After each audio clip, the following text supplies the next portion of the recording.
ಸರ್ವೇ ಭವಂತು ಸುಖಿನಃ.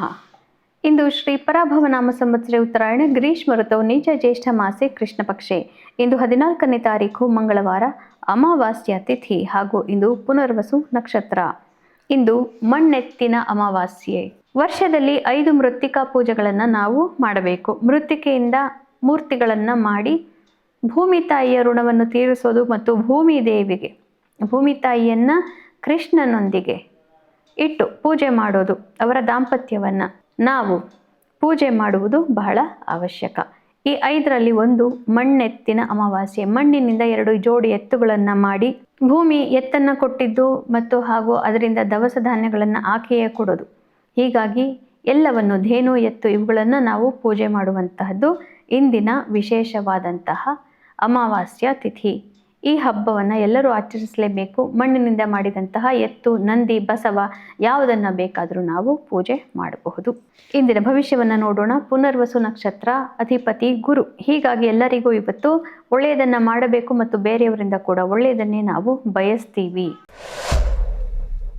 ಮೇಷರಾಶಿಯವರಿಗೆ ಸ್ವಲ್ಪ ಕಷ್ಟಕರವಾದಂತಹ ದಿವಸ ಆದರೂ ಕೂಡ ನಿಮ್ಮ ಧರ್ಮಿಷ್ಠತೆಯಿಂದ ಎಲ್ಲರನ್ನೂ ಇಂದು ಗೆಲ್ಲುವಂತಹ ದಿವಸ ಇದಾಗಿರುತ್ತೆ.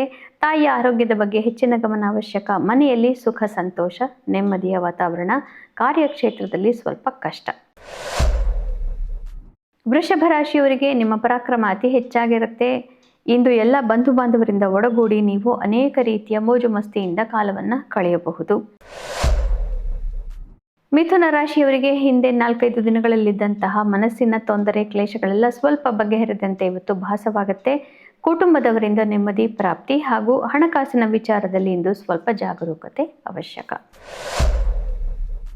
ಕರ್ಕ ರಾಶಿಯವರಿಗೆ ಹಿಂದಿನ 3-4 ದಿನಗಳಲ್ಲಿದ್ದಂತಹ ಮನಸ್ಸಿನ ಬೇಸರ ಕಳೆದು ಒಂದು ಸ್ವಲ್ಪ ಮನಸ್ಸಿಗೆ ನೆಮ್ಮದಿ ಪ್ರಾಪ್ತಿಯಾಗುತ್ತೆ. ಆದರೂ ಕೂಡ ಸಂಪೂರ್ಣವಾದಂತಹ ಮಾರ್ಗದರ್ಶನ ಇನ್ನೂ ಪ್ರಾಪ್ತಿ ಆಗಿರೋದಿಲ್ಲ. ಹೀಗಾಗಿ ಧ್ಯಾನಾದಿಗಳನ್ನು ಮಾಡಿ ಒಳ್ಳೆಯ ಧರ್ಮದ ಆಚರಣೆಯನ್ನು ಇಟ್ಕೊಳ್ಳೋದು ಅವಶ್ಯಕ. ಸಿಂಹರಾಶಿಯವರಿಗೆ ಬಹಳ ಕಷ್ಟಕರವಾದಂತಹ ದಿವಸ ಅನಿಸಬಹುದು. ಬಹಳ ಉತ್ತಮವಾದಂತಹ ದಿನಗಳನ್ನು ನೋಡಿ ಒಮ್ಮೆಲೆ ಈಗ ಎಲ್ಲರೂ ನಿಮ್ಮನ್ನು ಬಿಟ್ಟು ಹೋಗ್ತಾ ಇದ್ದಾರೆ, ದೂರ ಹೋಗ್ತಾ ಇದ್ದಾರೆ ಅನ್ನುವಂತಹ ಭಾವನೆ ಕಾಡಬಹುದು. ಮಿತ್ರತ್ವಗಳಲ್ಲಿ, ಬಾಂಧವ್ಯಗಳಲ್ಲಿ ಒಡಕು, ಹಣ ಕೂಡ ನಷ್ಟವಾಗುವಂತಹ ಸಾಧ್ಯತೆ. ಕನ್ಯಾ ರಾಶಿಯವರಿಗೆ ಅತ್ಯುತ್ತಮವಾದಂತಹ ದಿವಸ. ಇಷ್ಟಾರ್ಥ ಸಿದ್ಧಿ, ಮನಸ್ಸಿಗೆ ನೆಮ್ಮದಿ, ಮಿತ್ರರಿಂದ ಅತಿ ಹೆಚ್ಚಿನ ಧನ ಲಾಭ. ತುಲಾ ರಾಶಿಯವರಿಗೆ ಅದೃಷ್ಟ ಪರೀಕ್ಷೆ ಸ್ವಲ್ಪ ಕಡಿಮೆ ಆದಂತೆ ಭಾಸವಾಗುತ್ತೆ. ಕಾರ್ಯಕ್ಷೇತ್ರದಲ್ಲಿ 1-2 ಯಶಸ್ಸುಗಳು ಹಾಗೂ 1-2 ಶುಭ ಸೂಚನೆಗಳು ಕಾಣಲಿಕ್ಕೆ ಪ್ರಾಪ್ತಿಯಾಗುತ್ತೆ. ಹೀಗಾಗಿ ಕಾರ್ಯಕ್ಷೇತ್ರದಲ್ಲಿ ಮುನ್ನಡೆ. ವೃಶ್ಚಿಕ ರಾಶಿಯವರಿಗೆ ಭಾಗ್ಯೋದಯವಾಗುತ್ತೆ. ಆದರೆ ಇಂದಿನ ಪರಿಸ್ಥಿತಿಯಲ್ಲಿ ಇರುವಂತಹ ಭಾಗ್ಯ ಗಜಕೇಸರಿ ಯೋಗ ಇದೆ ನಿಮ್ಮ ನವಮದಲ್ಲಿ. ಇದರಿಂದ ನಿಮ್ಮ ತಂದೆಯವರಿಗೆ ಭಾಗ್ಯ ಪ್ರಾಪ್ತಿ ಹಾಗೂ ನಿಮ್ಮ ಬಾಸ್ ಇತ್ಯಾದಿ ಹಿರಿಯರು ಯಾರು ಮನೆಯಲ್ಲಿದ್ದಾರೆ ಮತ್ತು ಅಧಿಕಾರದಲ್ಲಿ ಇರುವಂಥವರಿಗೆ ನಿಮ್ಮ ಮೂಲದಿಂದ ಇಂದು ಧನಾಗಮ ಅಥವಾ ಭಾಗ್ಯ ಪ್ರಾಪ್ತಿ. ಧನು ರಾಶಿಯವರಿಗೆ ನಿಮ್ಮ ಅಷ್ಟಮದಲ್ಲಿ ಗುರುವಿನ ಜೊತೆಗೆ ಚಂದ್ರ ಬರ್ತಾ ಇದ್ದಾನೆ. ಹೀಗಾಗಿ ಮನಸ್ಸಿಗೆ ಕ್ಲೇಶ ಅತಿ ಹೆಚ್ಚು. ಮುಖ್ಯವಾದಂತಹ ನಿರ್ಧಾರಗಳು ಯಾವುದು ಕೂಡ ಬೇಡ ಮತ್ತು ಯಾರು ಮುಖ್ಯವಾಗಿ ಇವತ್ತು ಆಧ್ಯಾತ್ಮ ಮಾರ್ಗದಲ್ಲಿ ಇರುವಂಥವರ ಜೊತೆಗೆ ಮನಸ್ಸಿಗೆ ಕ್ಲೇಶ ಆಗೋದಿದೆ.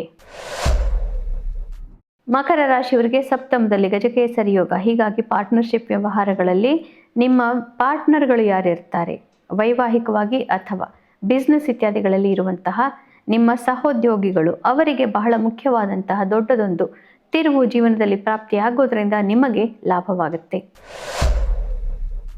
ಕುಂಭರಾಶಿಯವರಿಗೆ ನಿಮ್ಮ ಷಷ್ಠದಲ್ಲಿ ಗುರುವಿನೊಂದಿಗೆ ಶುಕ್ರ. ಹೀಗಾಗಿ ನಿಮ್ಮ ಶತ್ರುಗಳಿಗೆ ಇಂದು ಬಹಳ ಒಳ್ಳೆಯ ಸಮಯ ಅನ್ನುವಂತಹ ಭಾವನೆ ನಿಮಗೆ ಬರಬಹುದು. ರಿಪು ಸ್ಥಾನದಲ್ಲಿ ಗಜಕೇಸರಿ ಯೋಗ. ಹೀಗಾಗಿ ಇಂದು ಯಾರು ನಿಮ್ಮನ್ನು ಯಾವಾಗಲೂ ಸ್ವಲ್ಪ ವಿರೋಧಿಸ್ತಾ ಇದ್ರು ಅಂತಹವರಿಗೆ ಇಂದು ಒಳ್ಳೆಯ ದಿನ ಇರುವಂತಹ ಸಾಧ್ಯತೆ. ಹೀಗಾಗಿ ಸ್ವಲ್ಪ ಜಾಗರೂಕತೆ ಅವಶ್ಯಕ. ಮೀನರಾಶಿಯವರಿಗೆ ನಿಮ್ಮ ಕೇಂದ್ರದಲ್ಲಿ ಪಂಚಮ ಸ್ಥಾನದಲ್ಲಿ ಗಜಕೇಸರಿ ಯೋಗ. ಹೀಗಾಗಿ ನಿಮ್ಮ ಕ್ರಿಯಾತ್ಮಕತೆ, ಕ್ರಿಯೇಟಿವಿಟಿ ಅಂತ ಹೇಳ್ತೀವಲ್ಲ ಅಂಥದ್ದು ಮತ್ತು ಆ ಒಂದು ಉದ್ಯಮದಲ್ಲಿ ಇರುವಂತಹ ಎಲ್ಲ ಕಲಾವಿದರಿಗೂ ಕೂಡ ದೊಡ್ಡದಾದಂತಹ ಬದಲಾವಣೆ ಇಂದು ಪ್ರಾಪ್ತಿ. ಮನಸ್ಸಿಗೆ ಅತಿ ಹೆಚ್ಚಿನ ನೆಮ್ಮದಿಯಿಂದ ನೀವು ಇಂದು ಹಣವನ್ನು ಕೂಡ ವ್ಯಯ ಮಾಡಬಹುದು.